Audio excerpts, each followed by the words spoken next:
Yay, everyone! It's raining outside, so let's take a look at this National Geographic weather pop-up book that I found a little while ago.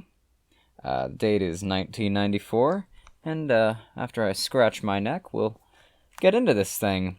Fair word of warning, some of these are broken, as you can see. I promise most of them aren't, so we'll get to those, but what is weather? Weather is all the changes we see happen in the air outside each day.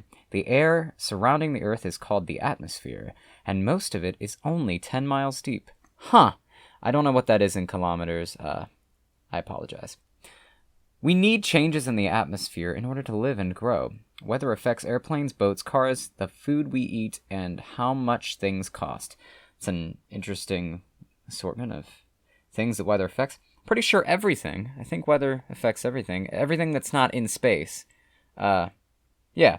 So I think here there was supposed to be some sort of pop-out thing. But, hey look. Pulley things. Climate is the average weather in one place over 30 years.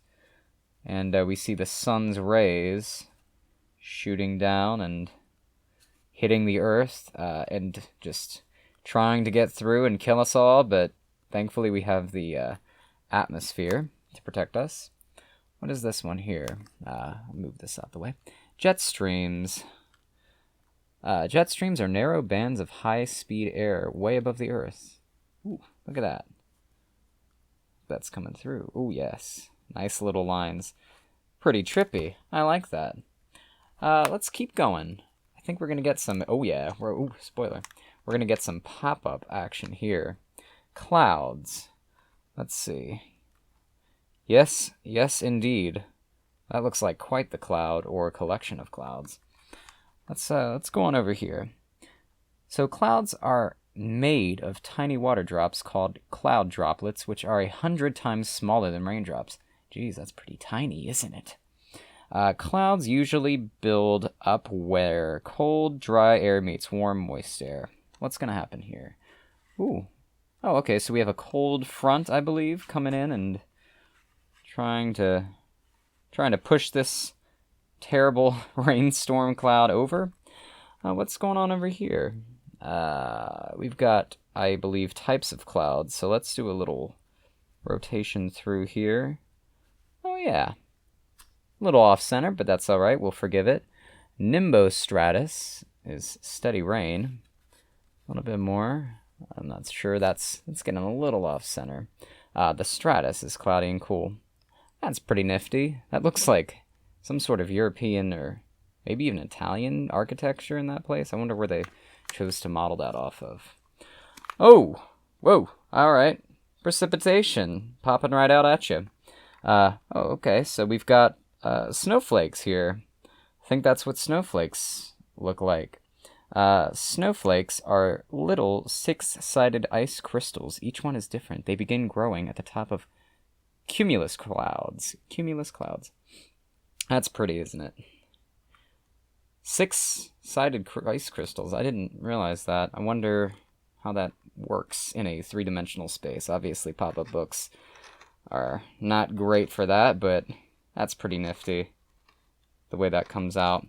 And I believe over here, the reverse side of that wheel we were looking at is just showing us the ways that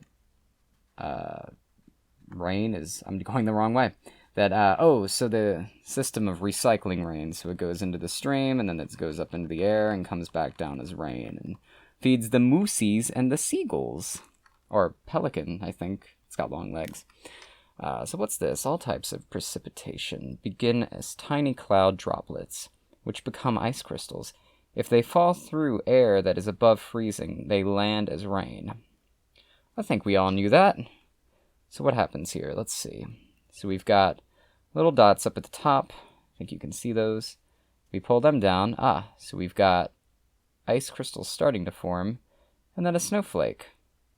And then if you go even further, it turns into sort of hail. And then at the bottom, we've got different types of precipitation, I guess. All right, moving on from there. Oh, yes, I remember this one. Severe weather. Yes, we've got quite the cloud here. I believe this is a tornado. I also believe that my battery's about to die. Just a second. Jump cut. Now, I'm gonna need everybody to pretend they didn't see this because... Ooh, wow, look at that. Whoa, we've never seen this before. Wow, it's a whole hurricane system tornado thing. That's hopefully not fuzzy. Can't really tell on the viewfinder here. Anyway, severe weather. Let's look at some damage, alright? High winds, what do they do? Alright, looks like we've got some sliders here. Let's pull this to the side.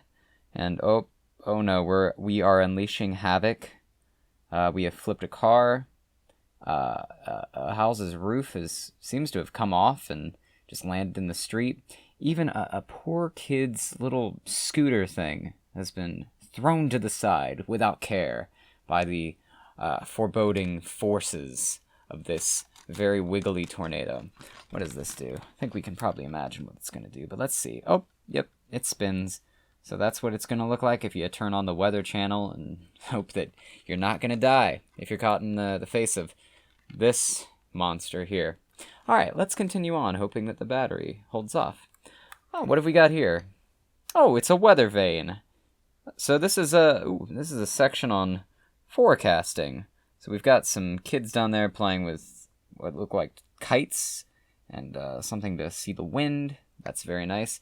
And yeah, we have a probably not functional weather vane here. Does it spin? It does spin. Look at that. Ain't that nifty? I think if I was going to properly orient this to my place, there's a little birdie sitting on the east sign there. I think we'd want to go something like that. So north is pointing that direction, I think, because that way should be east towards the front of my place. So anyway, isn't that cool? What else have we got here? Pine cone. I'm sorry, this cricket distracted me. If you count a cricket's chirps for 15 seconds and add 37, you'll learn the Fahrenheit temperature? Really? If you count a cricket's chirps for 15 seconds and add 37, you'll learn the Fahrenheit temperature. That's interesting, and I've never heard that before. I somehow managed to make it through all of school, including college, and I never heard that. But that seems like something useful to know, so give that a try next time you're out and about if you use the Fahrenheit system. If you're on Celsius, much like the kilometers from before, I can't really help you. Alright, anyway, pine cone. A pine cone shows you if I can talk. A pine cone shows you the humidity or how much moisture is in the air. The scales on a pine cone open when it's dry and close when it's damp. That's cool. So we've got some 3D pine cone action here for you.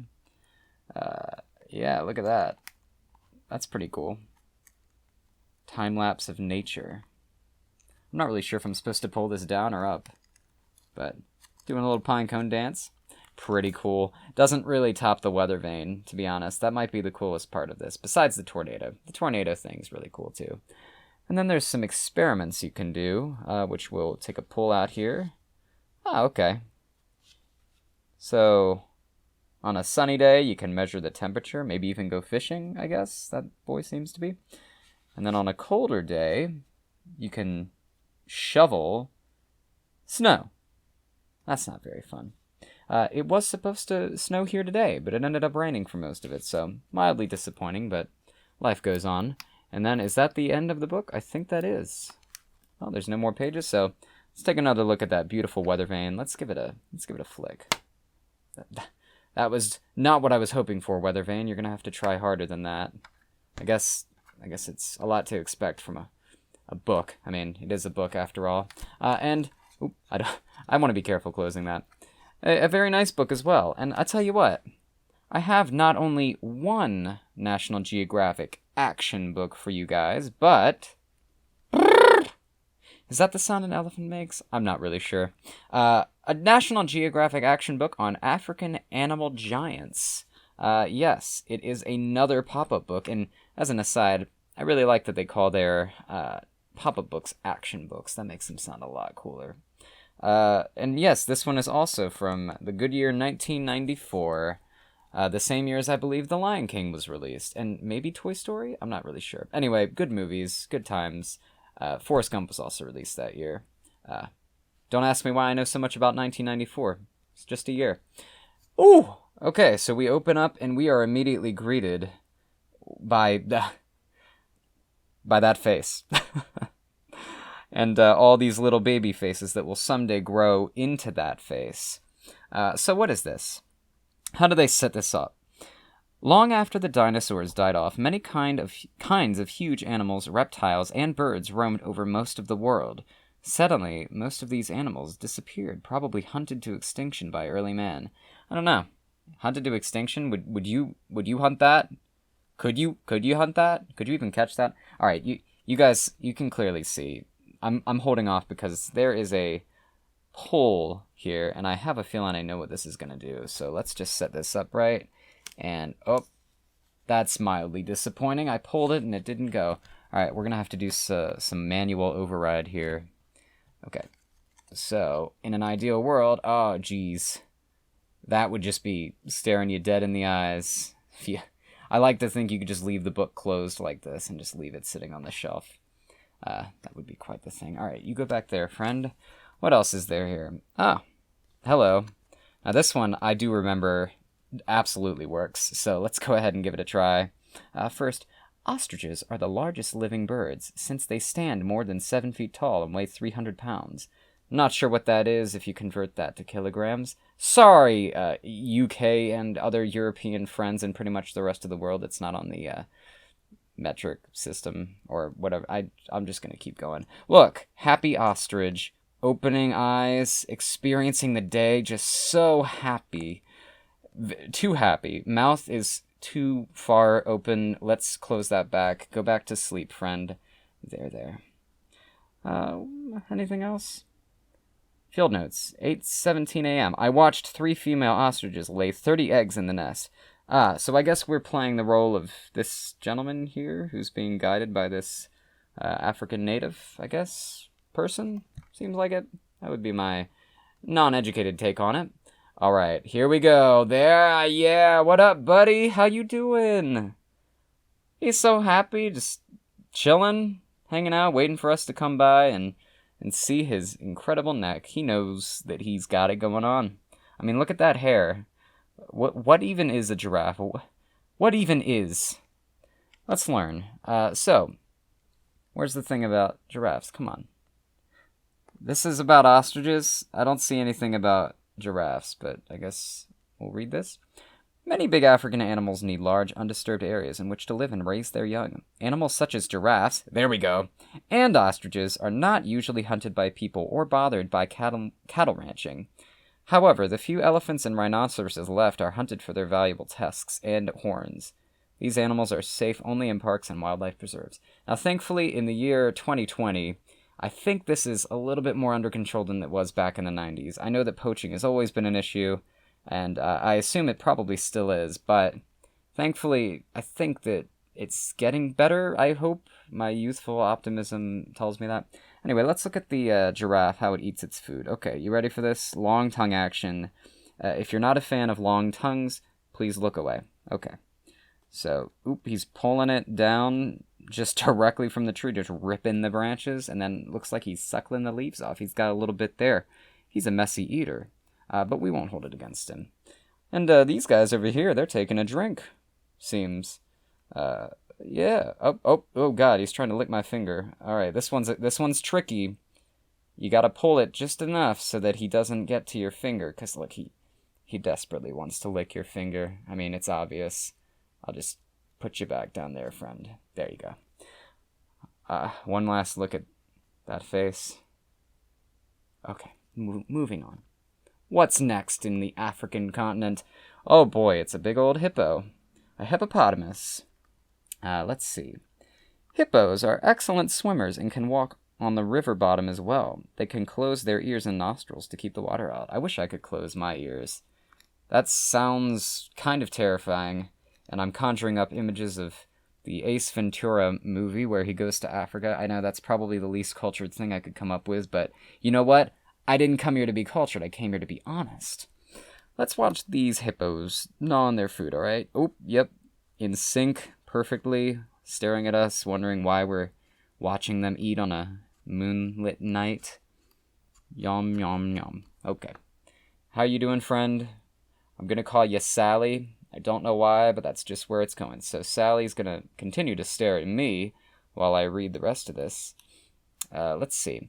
An adult male hippo weighs nearly 10,000 pounds, about as much as 182 second graders altogether.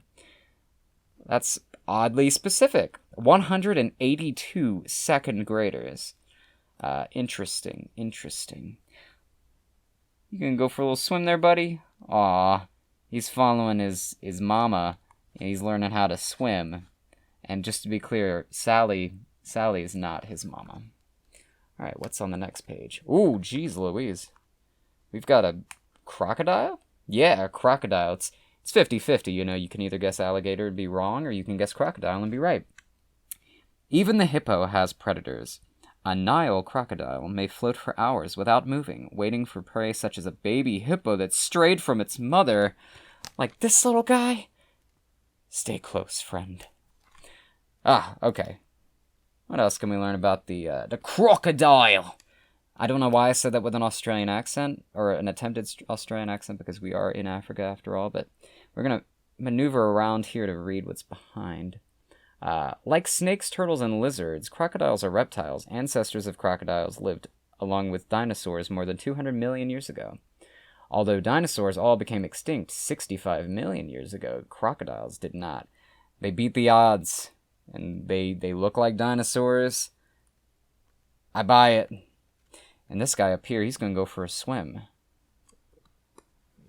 Ooh, his tail even wiggles. Look at that. There you go, buddy.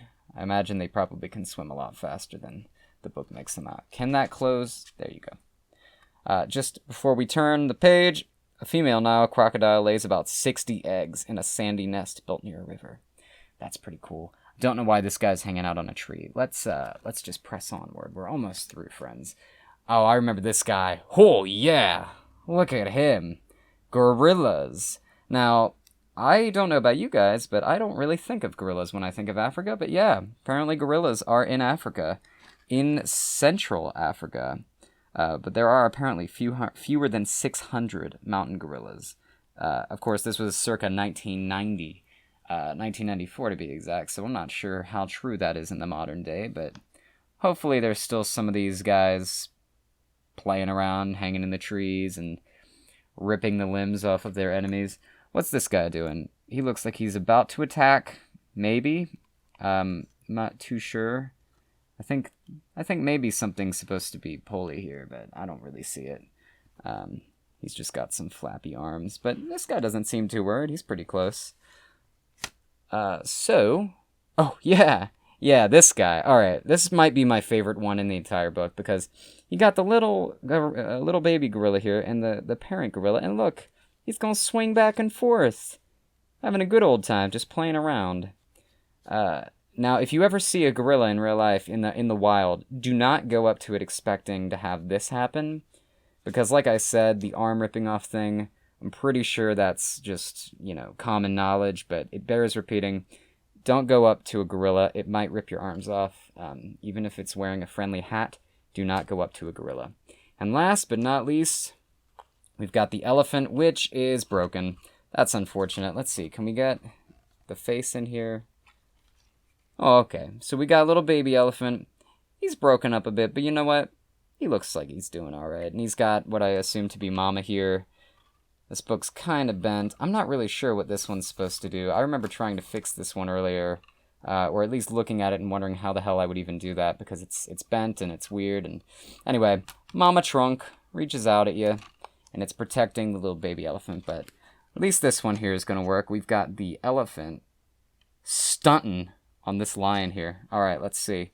He's going to slam its foot down. That lion is just making a dash for it. He knows. Look at the eyes on that guy. He's giving him that, hell, buddy. Look, you know what I mean? Stomp. Stomp. Or maybe they're doing some sort of new choreographed move for the African play that they're going to put on later.